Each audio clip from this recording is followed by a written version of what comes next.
안녕하세요. 재밌는 시간이지? 문제풀이 마지막 시간입니다. 101번부터인가요? 갑시다. CVP, 원가 조업도 이익 분석. 우리 시험 그것도 서너 개씩 계속 나오죠. 자, 판매 수량이 증가할 때, 매출액이 증가하죠. 결론은 매출액이 증가할 때 설명으로 가장 올바른 거. 변동 비율은 판매 수량은 상관없잖아요. 일정하죠. 변동 비율. 고정원가 증가, 고정비도 상관없는 거죠. 손익분기 판매량이 감소. 매출 수량이 늘어나는데 손익분기 판매 수량이 줄어들 리가 없잖아요. 답은 4번. 공원이익 증가죠? 쉽게 생각하면 돼요. 필요상으로 많이 생각하면 또 헷갈려. 그러니까 쉽게 단순하게 생각하시고. 자, 다음 102번은 없으니까 교재해 보세요. 삐리리는 예산 또는 실제 매출액이 손익분기점 매출액을 초과하는, 벌써 얘기 나왔죠. 실제 또는 예산 매출액이 손익분기 매출액을 초과한다 하는 순간 머릿속에는 MSG가 아니지 참. MS, 안전한계가 떠올라야죠. 안전한계. 그래서 실제 손실을 발생시키지 않으면서 허용할 수 있는 매출액의 최대 감소. 즉, 이만큼 떨어져도 손해는 안 본다. 그 폭이 안전한계입니다. 안전한계 구하는 공식까지 알아야 돼요. 그 다음 103번 갑니다. 103번. 단위당 판매 가격과 원가 자료. 단위당 판매가 200원. 단위당 직제, 단위당 직노, 단위당 변간, 변동 판매 관리비, 변판까지 있어요. 그랬더니 고정원가 써 있고, 이익, 영업이익, 문제에 따라서는 영업이익, 문제에 따라서는 순이익, 40만 원 달성하기 위한 판매량, 목표이익 달성 판매량이죠. 그럼 고정비 플러스 목표이익 나누기 단위당 공원이익이잖아요. 이게 그냥 슬슬 나와야죠. 그러면은 단위당 공원이익은 단위당 판매가에서 단위당 변동비를 뺀 거죠. 변동비가 어디까지야? 여기까지네? 여기까지. 이게 빵원이 아니고 50원이네. 50원이 너무 길어서 빠졌네. 그럼 변동비 총액은 150원이네. 그럼 200원에서 150원 빼면 단위당 공원이익은 50원입니다. 자, 그러면은 자, 고정비가 얼마였죠? 고정비 여기 50만 원. 그럼 50만 원 플러스 이 목표이익이 40만 원이고 나누기 단위당 공원이익이 50원이니까 9 나누기 5죠? 18로 떨어지죠? 18입니다. 18,000개. 9 나누기 5 하면 딱 나올 정도로 해야지요. 저는 암산했어요. 주산 암산했어요. 옛날 사람이잖아요. 주산 배우 그런 건 좋아요. 그렇다고 지금 주산 배우라고 할 수는 없고. 어쨌든 9 나누기 5 하는 순간 18. 그냥 딱 나오면 돼요. 어차피 1800, 18,000 이게 중요한 게 아니죠. 18이라는 숫자만 나오면 되니까. 숫자 간가? 넘어가요. 104번 5. 이것도 우리 시험 잘 나오는 거죠. 자, 차기 예산 자료 다음과 같을 때 안전한계율. 아까 MS율, MS 안전한계율인데 원래는 실제 매출액 마이너스 손익분기 매출액 안전한계죠. 그거를 실제 매출액으로 나눈 비율이죠. 원래 공식은 실제 매출 또는 예산 매출액에서 문제에 따라 실제든 예산이든 달라지니까 손익분기 매출액, BB 손익분기 매출액을 차감한 안전한계를 실제 또는 예산 매출액으로 나눈 비율 이렇게 되는데 이 문제는 문제 자료가 또 이렇게 안 돼 있죠. 자, 그리고 매출액이고 공원이익률인데 자, 매출액의 공원이익률을 곱해주면 535, 150만 원. 그 150만 원이 영업이익이죠. 아닌가요? 이게 뭐예요? 이게? 영업이익은 여기까지 빼는 거지 참. 이게 매출액의 공원이 원래는 고정비, 이게 고정비죠. 고정비 여기 있구나. 왜 이러지? 말이 안 나오네. 원래는 고정비 나누기 공원이익률, 고정비 나누기 공원이익률 하면 손익분기 매출액이죠. 이제 말이 안 나와서 갑자기 손익분기 매출액입니다.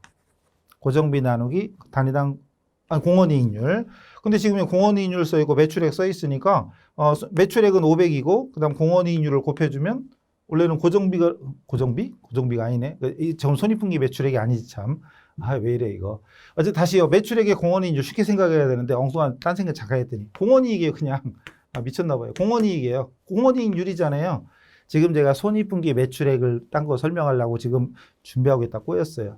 고정비 나누기 공원이익률 하면 손익분기 매출액. 그래서 역으로 예를 들어서 고정비가 안 나와 있을 때 곱해주면 되는데 그 얘기랑 지금 꼬였어요. 어쨌든 다시 매출액에 공원이익률이 문제에 써 있으니까 공원이익이 얼마가 나오죠. 535, 150만 원이 공원이익이고 거기서 고정비를 빼면 영업이익이 되는 거죠. 괜히 설명 꼬였습니다. 30만 원이에요. 뭐가? 영업이익이. 자, 다른 내용하고 섞였어요. 다시 매출액에 공원이익률 곱하면 공원이익. 거기서 고정비 빼면 영업이익. 여기까지는 됐죠. 자, 그리고 기본서 이론 강의하고 연습 문제 풀 때 연공은 안전한가? 막 이런 얘기 했었죠. 연공은 안전한가? MS율 구할 때 연공이죠. 연공. 영업이익 나누기 공원이익. 영업이익 나누기 공원이익. 뒤집으면 영업 레버리지도였잖아요. 돌. 영업 레버리지도 돌이었죠. 그죠? 0.0이죠. 그때는. 그러니까 둘 다 써놓고 헷갈리지 말고 하나만. 연공은 안전한가였잖아요. 영업이익 나누기 공원이익이니까. 영업이익은 30만 원이고 공원이익은 150만 원이니까 계산하면 20%죠. 0.2니까 20%. 20%가 바로 안전한 게 유리 됩니다. 20%가 안전한 게 유리예요. 처음에 제가 딴 거 한 거 잊어주세요. 자, 그래서 공원이익률이 써 있으니까 그냥 매출액에 곱하면 공원이익이 되는데 제가 요거 하다가 요거 역으로 하다가 손익분기 매출액에 공원이익률 곱해주면 고정비다. 이거랑 설명이 꼬였어요. 자, 그리고 원래는 이렇게 풀어야 되죠. 원래는 이렇게 풀어야 되는데 문제에 따라서 이렇게 풀이 방식이 달라지기도 한다는 거지요. 물론 손익분기 매출액을 추정할 수도 있죠. 고정비가 120만 원이고 공원이익률이 0.3이니까 3, 40이 400만 원이 손익분기 매출액이에요. 400만 원이 손익분기 매출액. 그럼 실제 매출액 500에서 손익분기 매출액 400을 빼고 매출액 500으로 나눠주면 100 나누기 500이잖아요. 이래도 0.2가 나오죠. 이렇게 풀어도 돼요. 이렇게 풀어도 됩니다. 제가 하여튼 조금 빨리 하려다가 꼬였어요. 자, 이렇게 풀어도 됩니다. 손익분기 매출액을 구하고 그리고 이렇게 원래 안전한 계열 구하는 공식에 집어넣어도 되고 그리고 우리 시험은 주로 얘보다는 이렇게 연공 이런 식으로 해서 문제를 푸는 게 더 많아요. 연공을 뒤집으면 영업 레버리지도가 나온댔죠. 같이 정리하시기 바랍니다. 자, 넘어가시고 워낙에 여기는 뭐 여러 가지 형태로 자꾸 나오니까 제가 이것저것 같이 하려다가 섞였어요. 자, 그 다음 105번. 네, 105번. 활동기준원가. 활동원가도 요즘 모든 원가관리 시험에서 계속 나옵니다. A, B, C. 활동을 기준으로 원가 배부하는 거죠. 올바르지 않은 거. 단일 기준으로 원가를 배부하는 전통적 배부 기준에 대한 비판에 따라 새로운 기준이 필요하게 됐다. 당연하죠. 직접 재료 원가와 같은 직접 원가의 증가로 인해서 원가 배부 기준이 새롭게 필요하게 됐다. 이건 아니죠. ABC 활동기준 원가는 결국은 제조간접 원가에 대한 내용이고 상대적으로 옛날에 직접 원가 중에 특히 직접 노무 원가 전통적인 기준이 노동 시간 이런 거였는데 이것보다는 제조간접 원가가 더 많이 발생하고 그러다 보니까 전통적 기준으로 안 되겠다 그래서 새로 나온 게 바로 활동원가잖아요.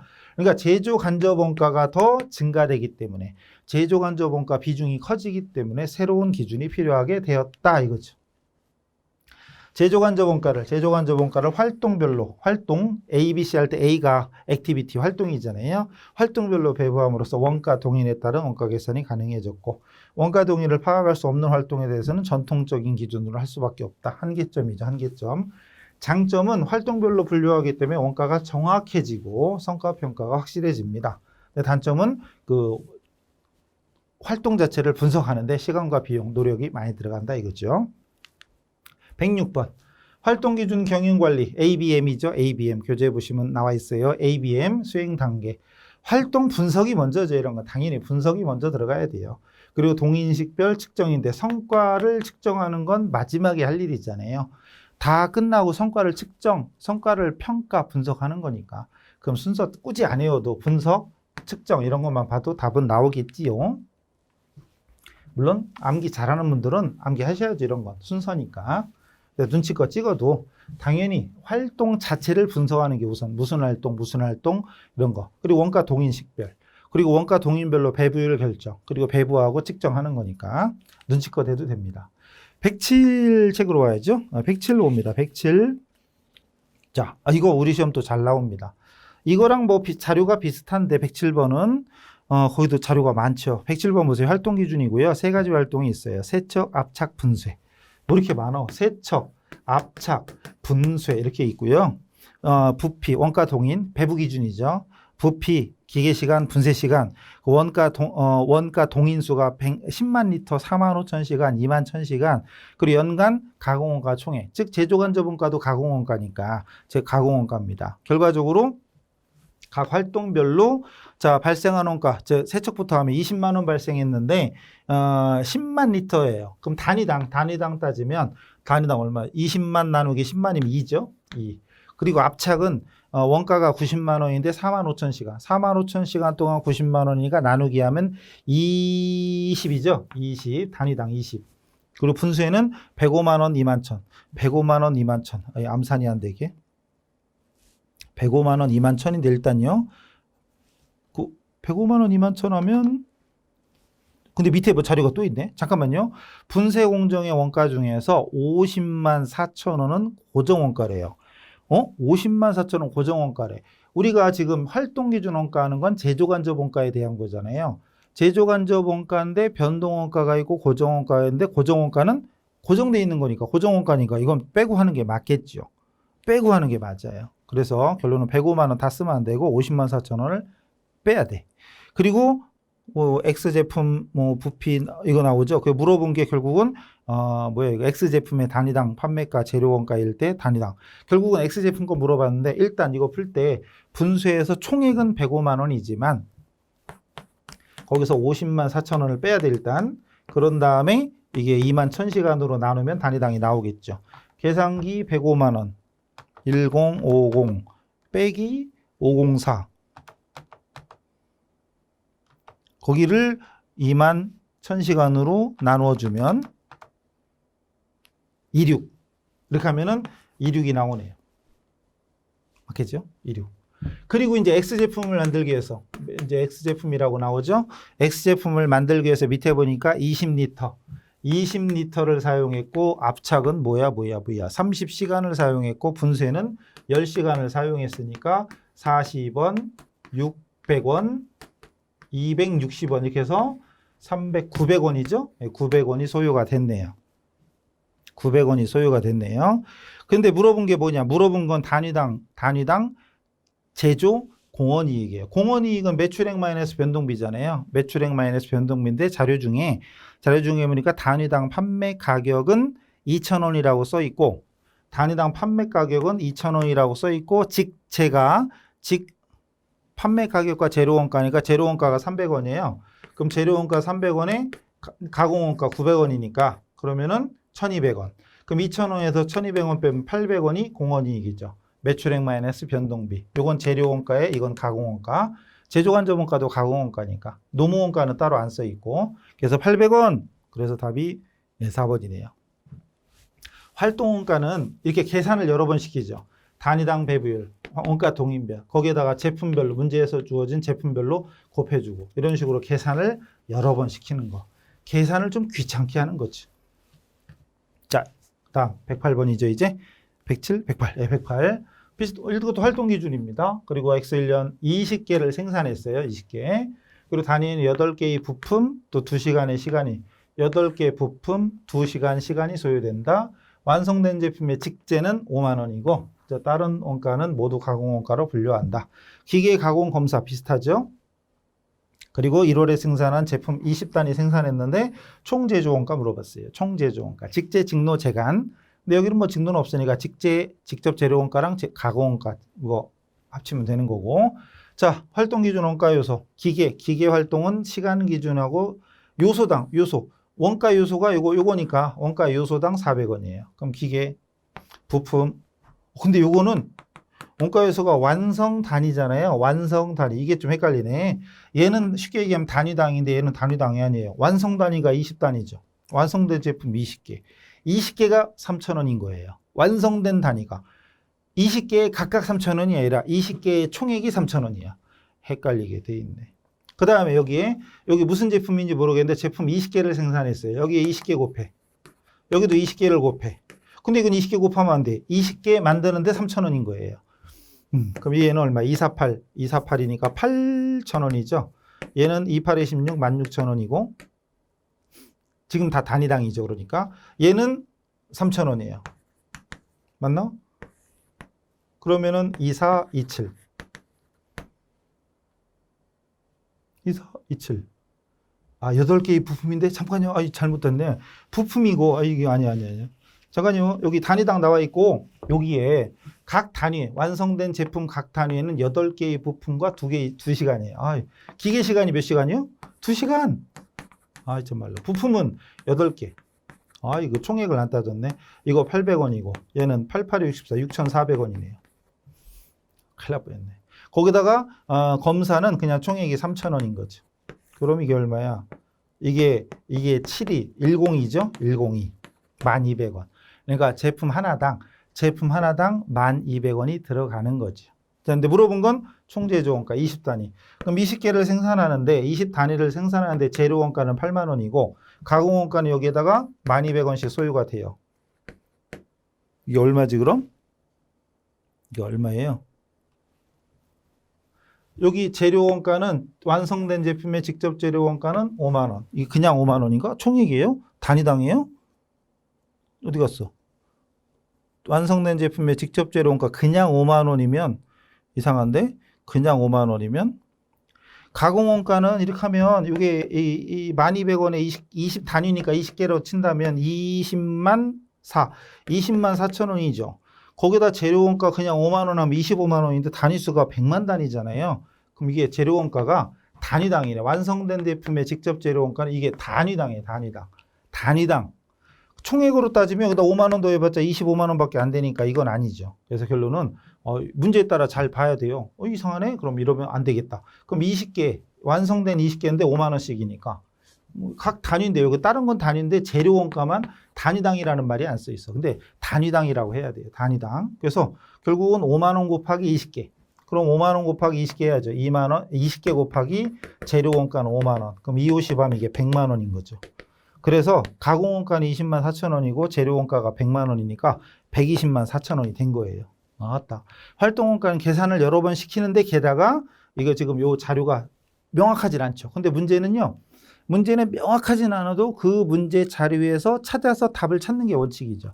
그래서 이건 단위당이라고 써 있는 게 정확하지만 없어도 눈치껏 이게 5만 원 들어가면 답은 안 나오니까. 그래서 그럴 때는 20개에다 5만 원씩 곱해서 단위당 5만 원, 그래서 100만 원이다. 이렇게 해야 됩니다.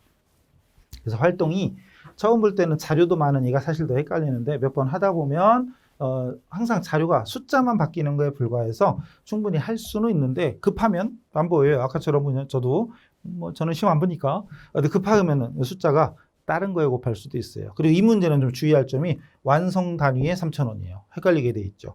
만약에 이걸 또 따로 곱해주면 2, 3은 6만 원이 들어가요. 그럼 단위당 원가가 6만 원이면 아까 이게 얼마였죠? 여기서 어쨌든 금액이 커져요. 답이 안 나와요.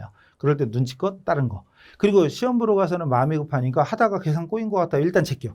딴 거부터 풀고 다시 오시는 게 요령입니다.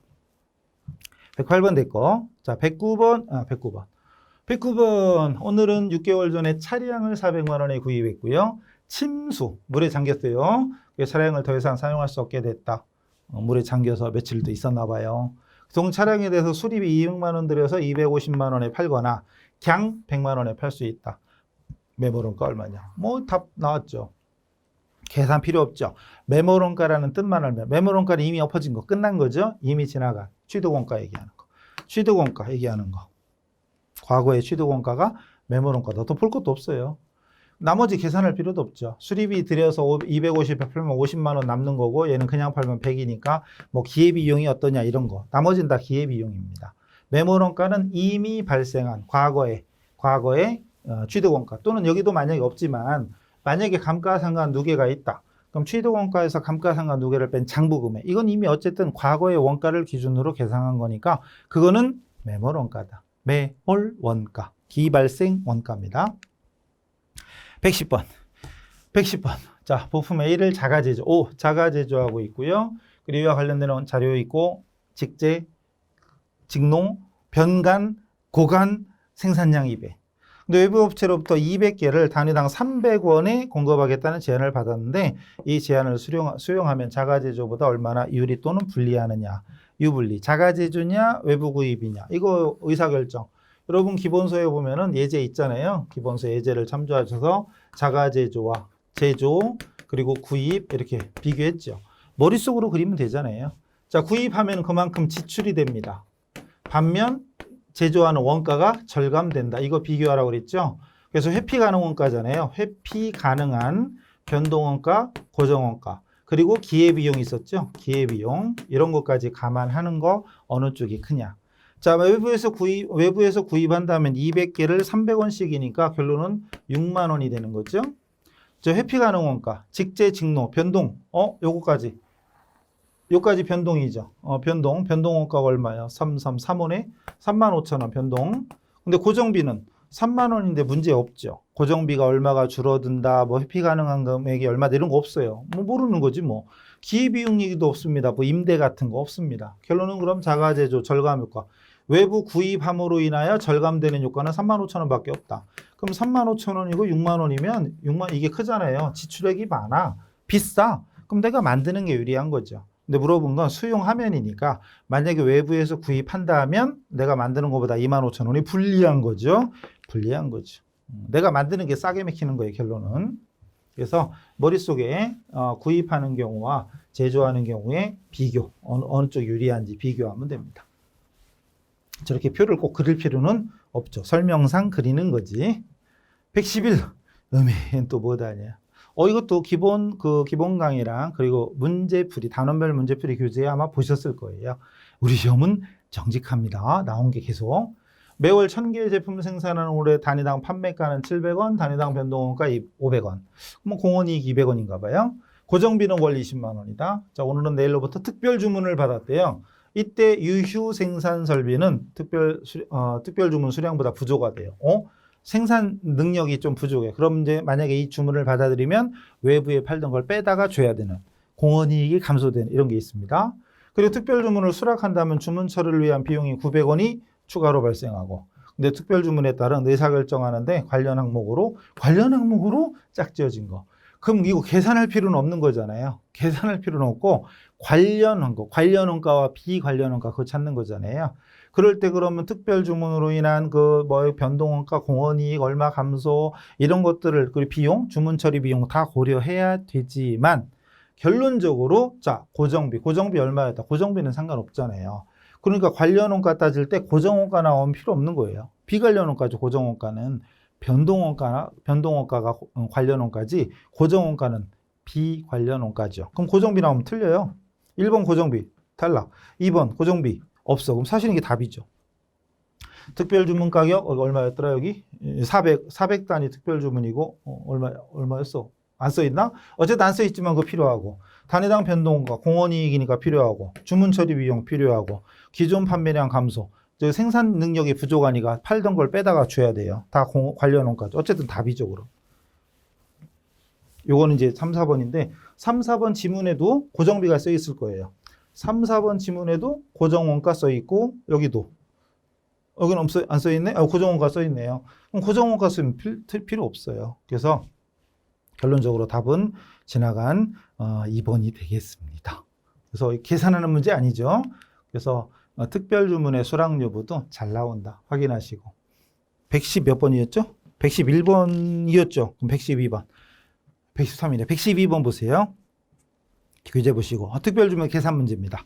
자, 생산 판매 자료. 자, 단위당 판매가 70원, 단위당 변동 제조원가, 변동 판매 관리비, 고정 제조 간접비, 고정 판매비, 생산 능력 2만 단위, 판매량 15,000 단위. 자, 생산 능력이 총 최대 조업도는 2만인데 연간 판매량은 15,000. 그럼 5,000개의 유휴 생산 능력이 존재합니다. 근데 밑에 최근에 5,000개를 그 5,000개 안에 들어왔죠. 그럼 여유 생산 능력에 유휴 생산 능력에 들어와서 5,000개를 35원에 공급해 달라는 특별 주문을 받았다. 이 경우에 이 오늘이 취할 행동으로 올바른 것은 그랬어요. 그럼 조금 아까 앞에랑 비슷한 건데 뭐예요? 저기 5,000개? 5,000개를 주문받아서 만약에 증분 수익은 5,000개인데 단위당 얼마 해달라고 그랬더라? 35원. 단위당 35원 해달라면 535, 525, 175 17만 5천원이 증분 수익이고, 자, 증분 비용 5,000개를 만들어줘야 되니까 제조원가가 발생하죠. 5,000개에 대한 제조원가. 근데 제조원가가 들어가는데 그 위에 보니까 단위당 변동 제조원가가 25원에 단위당 변동 판매비가 5원이면 변동비 총액은 30원. 어쨌든 매출을 해야 되니까 판매비까지. 매출액에서 변동비 뺀 게 공원이익이니까 변동비까지 판가비도 들어갑니다. 그 25원, 5원, 30원. 5, 35, 15만원. 그럼 수익 비용 빼니까 25,000원이 남죠. 0보다 큽니다. 그럼 일단 수락을 하면 적어도 일단 25,000원이 남는 겁니다. 수락을 하면. 그러면 1번에 특별주문 가격이 시장 가격보다 낮음으로 거절해야 한다. 특별주문이라는 자체가 정가보다 싸게 달라는 거죠. 뭐 당연한 거니까 탈락. 제품 단위당 제조원가 40원으로 거절. 이것도 40원이 왜 나와? 고정비까지? 그건 아니죠. 고정비는 생각할 필요 없어요. 의사결정할 때 상관없다. 그리고 제안을 받아들이면 25,000원 이익이 발생한다. 이거 맞는 거죠? 예, 답이죠. 3번이죠. 그래서 특별주문의 수락 여부, 특별주문의 수락 여부. 그리고 좀 어려울 때는 생산 능력에 제약이 있다. 즉 아까 만약 여기 이 문제 같은 경우에는 유휴 생산 능력이 지금 5,000개인데 주문받은 게 만약에 6,000개야. 그럼 1,000개는 다른 데 팔던 걸 줘야 되니까 1,000개에 대한 공원이익이 감소되죠. 그럼 단위당 공원이익이 이 문제 같은 경우는 아까 70원에서 30원 빼면 40원이네. 그럼 1,000개에 40원 공원이익만큼 빼줘야 돼요. 그런 것도 있을 수 있죠. 그 다음에 이제 113으로 왔죠? 113. 또 우리 시험 특징, 이거 대체가격. 사업부 얘기 나오고 B사업부는 A사업부에서 생산하는 걸 가공해서 완제품을 제조. A에서 생산하는 걸 받아서 판매하는 거예요. 부품 한 단위를 완제품으로 만드는 데 소요되는 추가 가공 원가는 550원이고 단위당 판매 가격은 1,100원. 1,100원. 그 다음에 외부 시장 가격은 600원. 이때 B사업부가 받아들일 수 있는 최대 대체 가격은 얼마냐. 이건 결과적으로 미니죠. 외부에서 구입하는 구입 가격과 그리고 순실현 가치 NRV 요거 중에 적은 금액이죠. 구입가는 얼마야? 600원이고 그다음 순실현 가치는 1,100원에 파는데 추가 가공비가 550원이니까 순실현 가치는 550원. 600원, 550원 중에 작은 건 550원. 만약에 구입가가 500원이다. 그럼 외부에서 구입하는 게 더 싸게 맥히니까 구입하는 게 낫죠. 최대 그 정도까지는 줄 수 있다. 여기서는 550원까지.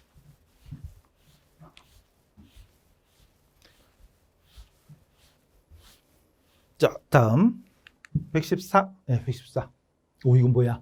순장부 금액이 30만 원짜리 기계를 50만 원에 처분했어요. 그리고 기계를 100만 원에 구입했습니다. 법인세가 있네. 법인세가 20% 가정하면 위 거래로 인한 순현금 지출액은 얼마냐 그랬어요. 순현금 지출액. 즉 유입액과 유출액.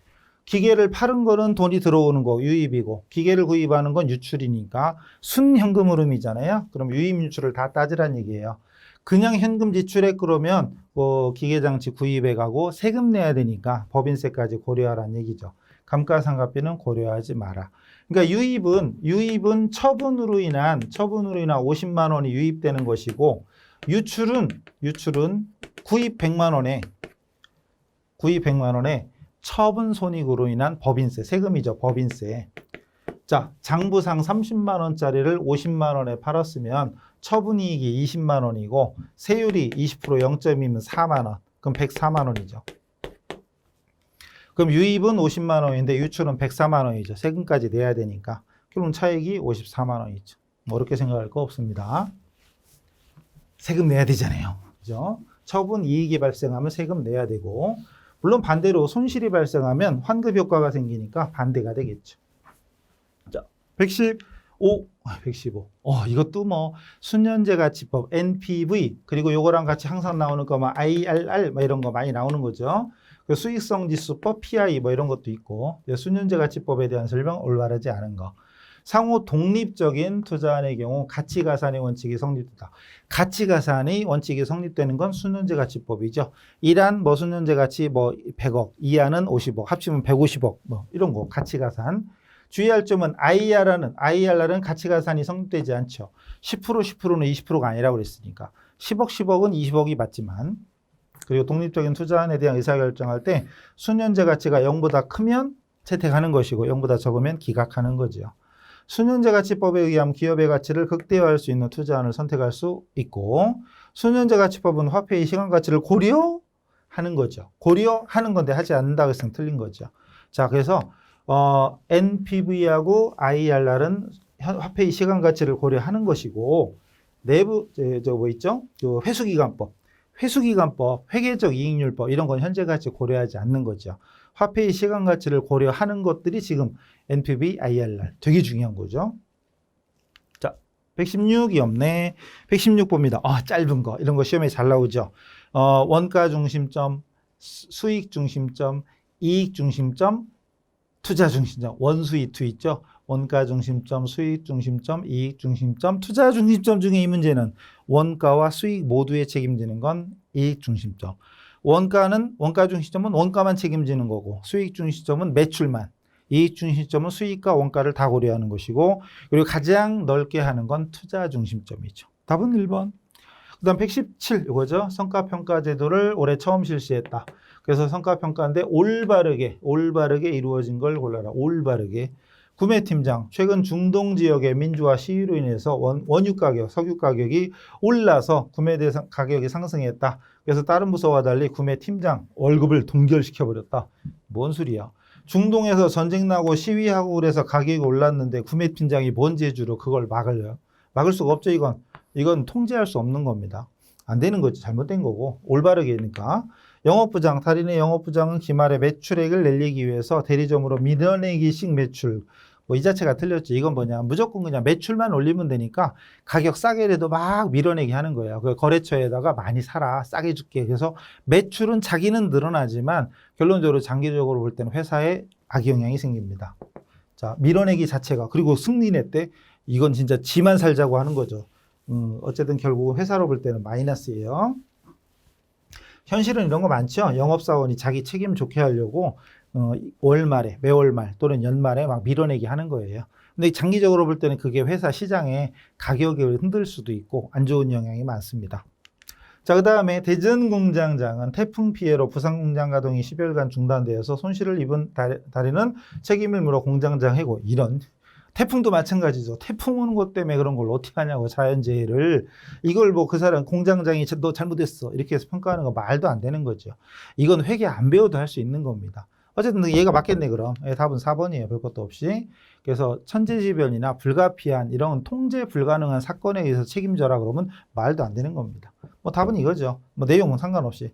채권 회수율, 고객 관계, 불만 전화 횟수로 측정되는 고객 관계 이런 거에서 성과평가를 받았고 매너 교육을 실시해서 회수율을 증가시켰다.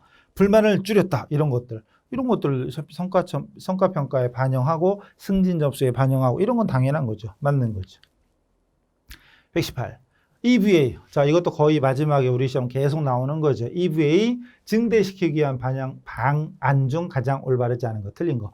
그래서 여러분 교재에 EVA 증가 방안 막 적어드린 거 있잖아요. 이 문제 답이 몇 번이냐를 떠나서 그거 한번 다시 한번 쳐다보고 이러면 그게 진짜 공부죠. 다른 조건이 일정하다고 가정하면 자본 비용을 줄여야 된다. 그건 맞죠. 자본 비용을 줄여야 EVA가 증가됩니다. 그리고 다른 조건이 일정하다면 비영업 자산을 늘려야 된다. 우리 시험에 이런 거 잘 내죠. 글자 하나 넣고 빼고. 재무적인 측정치인데 비재무적인. 영업자산인데 비영업자산. 영업자산을 늘려야 된다 그러면 말이 되는데 B자 들어가면 안 돼요. 비영업자산은 EVA하고 상관이 없습니다. 답이죠. 매출액을 늘려야 되고 또는 또 판매비와 관리비를 줄여야 돼요. 그럼 EVA가 증가되는 거죠. 비용을 줄어들이고 수익은 늘리고 자본비용, 이자비용 같은 거 낮추고 이거 다 되는 거죠. 이건 영업자산으로 바꿔야 됩니다. 자, 다 돼가지요? 119번. 계산 문제. 우리 시험에 예전 같으면 거의 무조건만 나온다고 생각하시면 돼요. 그리고 나오는 틀이 똑같아. 틀이 똑같으니까 이 계산 방식 몇 번만 해보시면 그대로 적용되는 거죠. 물음에 답해라 써 있는데 결론은 EVA 구하는 거예요. 경제적 부가가치를 구하는 거. EVA는 원래 자녀이익에서 좀 더 발전된 거죠. 자녀이익은 영업이익에서 투자액에 대한 필수 수익률을 뺀 건데 경제적 부가가치는 세후 영업이익이죠. 세후 영업이익에서 투자자산 나오죠. 그때 투자자산 여기는 자본이니까 자기 자본, 타인 자본, 거기다 가중평균 자본 비용 구하는 거죠. 가중평균 자본 비용을 먼저 구하든 아니면 여기 매출액 보이고 매출원가 보이고 판관비 보이죠. 판관비도 얼마야? 판관비가 얼마냐? 공이 빠졌네. 공이 10억 원이에요. 공이 빠졌어. 칸이 많다 보니까. 그럼 매출액에서 매출원가 빼고 판관비 빼면 영업이익 나오잖아요. 영업이익. 그럼 여기서 100억에서 60억, 10억 빼면 30억이 영업이익입니다. 30억이 영업. 당연히 고맙게도 법인세는 없대요. 법인세 없으면 고맙지요. 법인세가 있으면 세후 영업이익도 구해야 되지만 차입금 이자에 대해서 법인세까지 고려해야 되니까 더 복잡합니다. 1 마이너스 법인세율 고려해야 돼요. 여기는 없으니까 고맙죠. 자, 그 다음에 이제 뭐부터 하든 상관없는데 투하자본 100억인데 부채하고 자본이 고맙게도 똑같아요. 부채 자본이 똑같아요. 50억씩. 그리고 차입금에 대한 이자율 6%, 자기 자본 비율 8%입니다. 그럼 타인 자본 50억에 이자율이 6%예요. 그죠? 플러스 자본 50억에 자본 비율이 8%입니다. 그것이 WACC 가중평균 자본 비용 구하는 기본이고 거기다 부채와 자본 50억 하면 총 100억이죠. 결론은. 그러면은 이게 5, 6, 30이니까 3억. 이건 5, 8, 40이니까 4억. 합치면 7억. 7억 나누기 100억이니까 결국은 7%예요. 7%. 그럼 영업이익 30억에서 투하 자본이 100억이잖아요. 100억에 7%면 7억이죠. 30억에서 7억 빼면 23억. 30억에서 7억 빼면 이게 7억이니까 23억이죠.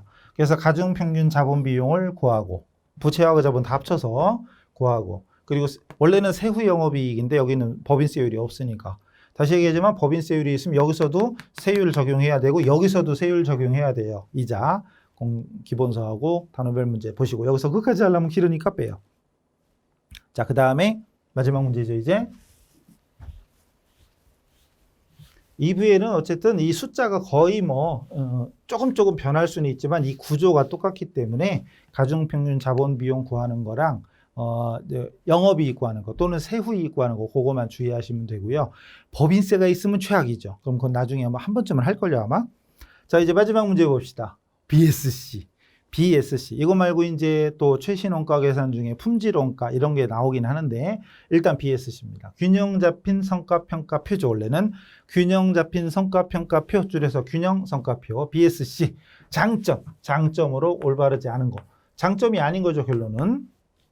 자, 네 가지 관점이 있잖아요. 고객 재무적 관점, 고객 관점에 의한 외부적 측정치와 내부 프로세스, 학습과 성장에 대한 내부 측정치 균형을 이룰 수 있다. 맞죠? 네 가지 관점. 전통적인 재무적 관점은 물론이고 고객 관점, 내부 프로세스, 학습과 성장이라는 비재무적 관점도 함께 고려하기 때문에 말 그대로 균형 잡힌 성과 평가를 할 수 있다. 그게 BSC 장점이죠. 맞죠? 비재무적인 측정치에 대해서도 객관적인 측정이 가능하며 업종을 불문하고 단일화된 측정치를 제공한다. 이건 깊게 공부 안 했어도 알 수 있겠죠. 사실 재무적인 건 따지기 쉽죠. 나타난 성과니까 매출액 얼마, 이익 얼마 나타난 성과니까 비교하기 쉬워요. 근데 비재무적인 측정치는 이거 단일화된 측정 지표를 할 수도 없고 객관적인 걸 하기가 어렵죠. 고객 만족도 이걸 어떻게 정확히 평가할 수 있어? 얼마에 팔았다, 매출액이 얼마 되면 딱 보면 나오지만 이런 건 알 수 없죠. 비재무적인 측정치는 객관적인 측정이 곤란하고 단일화된 지표를 만들기가 어렵다 이거죠. 이미 답은 나왔네요. 그 다음에 투자 수익률 등의 후행지표와 종업원 교육시간 등과 같은 선행지표 간의 연관관계 이런 그러니까 종업원 교육 이런 걸로 인해서 얼마나 수익이 올랐나 이런 것들까지 알 수가 있습니다. 그래서 균형 잡힌 성과 평가표 요 내용, 이 답을 떠나서 요거 관련된 내용 그리고 교재의 기본서 뒤에 있는 품질원가 이런 것까지도 쭉 살펴보시기 바랍니다. 이래서 드디어 1회분 모의고사를 마치도록 하겠습니다. 이해도 마찬가지 시간 재고 풀어보신 다음에 필요한 거 강의 찾아서 선별해서 들으시면 되겠습니다. 수고하셨습니다.